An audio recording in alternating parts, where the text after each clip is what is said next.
नमस्कार, नवीन न्यूज में आपका स्वागत है।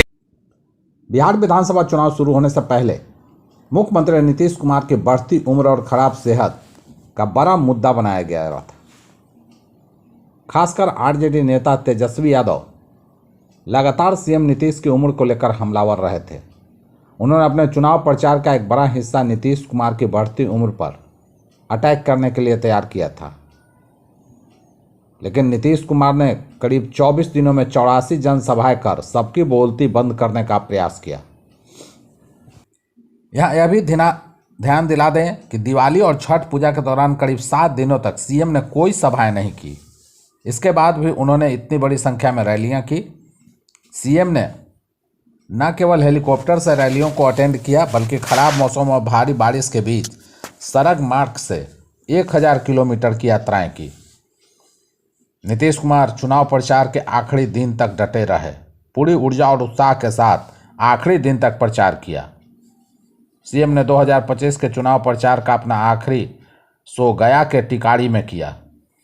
विधानसभा चुनाव के दूसरे चरण में 2020 की जीती हुई एनडीए के 66 और इंडिया गठबंधन की 49 सीटें दांव पर लगी है। साथ ही एआईएमआईएम की 5 तथा बसपा और निर्दलीय की एक सहित 7 अन्य सीटों पर भी फैसला होगा। इस चरण में जिन 122 सीटों पर चुनाव है, इनमें सबसे अधिक 42 पर अभी भाजपा के विधायक हैं। इसके बाद राजद के 33, जदयू के 20, कांग्रेस की 11, भाकपा माले की 5 और हम की 4 सीटें। दूसरे चरण में लोजपा रामविलास, रालोमो, भाकपा, माकपा और वीआईपी की एक भी सिटिंग सीट नहीं है। ऐसे में उनको मिली जीत उनके गठबंधन के लिए बोनस होगी। दूसरे चरण में राजद ने सर्वाधिक 71 सीटों पर उम्मीदवार उतारे हैं। उसके बाद भाजपा ने 53, जदयू ने 44, कांग्रेस ने 37, लोजपा आर ने 15, वीआईपी ने 8, भाकपा माले और हम सेकुलर के ने 6, रालोमो और भाकपा ने 4, जबकि माकपा ने 1 सीट पर अपना उम्मीदवार उतारा है। इस चरण में महागठबंधन के 2 उम्मीदवारों का नामांकन रद्द भी हुआ है। इनमें सुगौली से वीआईपी उम्मीदवार शशि भूषण सिंह, जबकि मोहनिया से राजद की श्वेता सुमन शामिल हैं। राजद ने सुगौली में जनशक्ति जनता दल के उम्मीदवार श्याम किशोर चौधरी को, मोहनिया से निर्दलीय उम्मीदवार रविशंकर पासवान को अपना समर्थन दिया।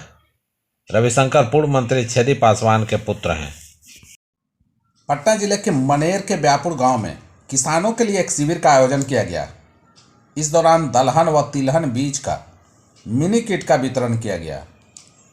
यह वितरण कार्यक्रम sky quest technology consultant private limited के सौजन्य से फार्मर प्रोड्यूसर प्राइवेट लिमिटेड के द्वारा किया गया।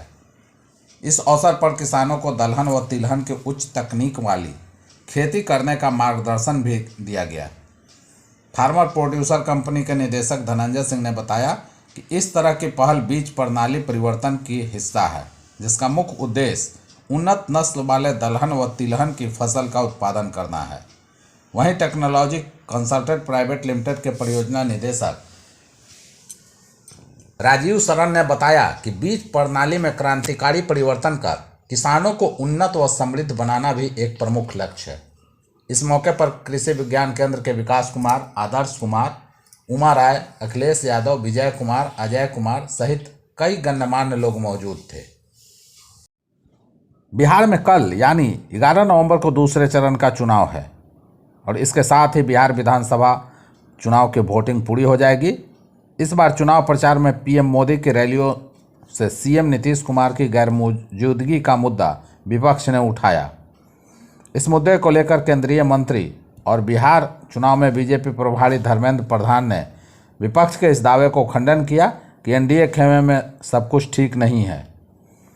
पीएम मोदी की रैलियों से नीतीश कुमार के गैर मौजूदगी को उन्होंने रणनीति का हिस्सा बताया। धर्मेंद्र प्रधान ने कहा कि एनडीए की योजना थी कि हर नेता व्यक्तिगत रूप से चुनाव प्रचार करेगा। केंद्रीय मंत्री धर्मेंद्र प्रधान ने कहा कि चुनाव से पहले प्रधानमंत्री मोदी ने सीएम नीतीश कुमार और बिहार सरकार के निमंत्रण पर 7-8 सरकारी कार्यक्रमों में भाग लिया था। नीतीश कुमार के पीएम मोदी की रैली से गैर मौजूदगी का मुद्दा विपक्ष ने उठाया था। कांग्रेस अध्यक्ष मल्लिकार्जुन खड़गे ने कहा था कि प्रधानमंत्री के रैलियों में नीतीश कुमार उनके साथ नहीं दिखे। वह पटना में प्रधानमंत्री के रोड शो से भी गायब थे। यह स्पष्ट है कि नीतीश दोबारा मुख्यमंत्री नहीं बनेंगे।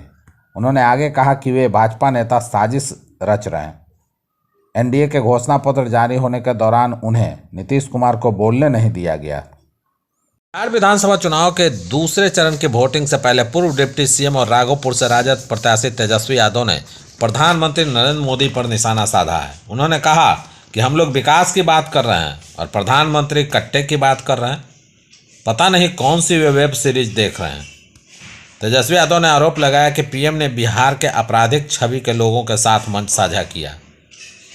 क्या प्रधानमंत्री को हुलास पांडे, मनोरमा देवी, आनंद मोहन, सुनील पांडे, अनंत सिंह, राजवल्लभ साधु महात्मा लगते हैं?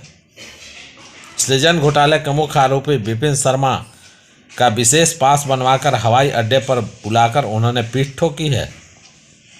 तेजस्वी यादव ने आरोप लगाया कि पीएम को सम्राट चौधरी, दिलीप जायसवाल, मंगल पांडे का भ्रष्टाचार नहीं दिखा। चुनाव में पीएम नकारात्मक बातें बोले, केवल जुमलेबाजी और गाना गाए, अपराधी के साथ मंच साझा किया। उनकी कथनी और करनी में अंतर है। उन्होंने कहा कि चुनाव आयोग पहले चरण के मतदान के 4 दिन बाद भी आंकड़े सार्वजनिक नहीं किए। कितने महिला और पुरुषों ने मतदान किया यह भी नहीं बताया गया। यह मजाक है। तकनीक के इस युग में यह हाल है। भाजपा के पाप को आयोग धो रहा है। आयोग मर चुका है। मतगणना केंद्र के स्ट्रांग रूम का सीसीटीवी बंद हो जा रहा है। भाजपा शासित राज्यों से 208 कंपनी पुलिस फोर्स मंगाए गए हैं। यह गंभीर सवाल है। झारखंड, बंगाल, कर्नाटक, तमिलनाडु, केरल से क्यों नहीं फोर्स मंगवाए गए? नवंबर में कांपने लगे पटनावासी, सर्द हवाओं ने मचाया गदर, हवा में भी घुला जहर। कड़ाके की ठंड ने बिहार में दस्तक दे दिया है। पूरे बिहार में तापमान में काफ़ी ज़्यादा कमी देखी जा रही है। आने वाले समय में यह तापमान और ज़्यादा गिर जाने की संभावना है। बिहार की राजधानी में दिन प्रतिदिन तापमान में कमी देखी जा रही है। आज 10 नवंबर के दिन पटना का तापमान 16 डिग्री सेल्सियस है। अधिकतम तापमान 26 डिग्री सेल्सियस और न्यूनतम तापमान 16 डिग्री सेल्सियस दर्ज की गई है।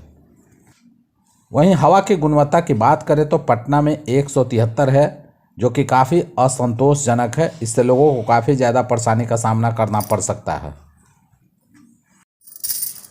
बिहार विधानसभा चुनाव के दूसरे चरण के लिए 11 नवंबर को वोटिंग होगी, जिसमें 20 जिलों की 122 सीटों पर मतदान होगा। 3 करोड़ 70 लाख वोटर अपने मताधिकार का प्रयोग करेंगे। ऐसे में कयास लगाए जा रहे हैं कि क्या दूसरे चरण में ही बिहार के सर्वाधिक वोटिंग का रिकॉर्ड टूट जाएगा, क्योंकि पहले चरण में ऐतिहासिक मतदान हुआ था, जो बिहार का सर्वाधिक आंकड़ा है। फर्स्ट फेज में 65% से ज़्यादा मतदान हुआ है। ऐसे में उम्मीद है कि मतदान का ये रिकॉर्ड क्या सेकंड फेज में टूट जाएगा।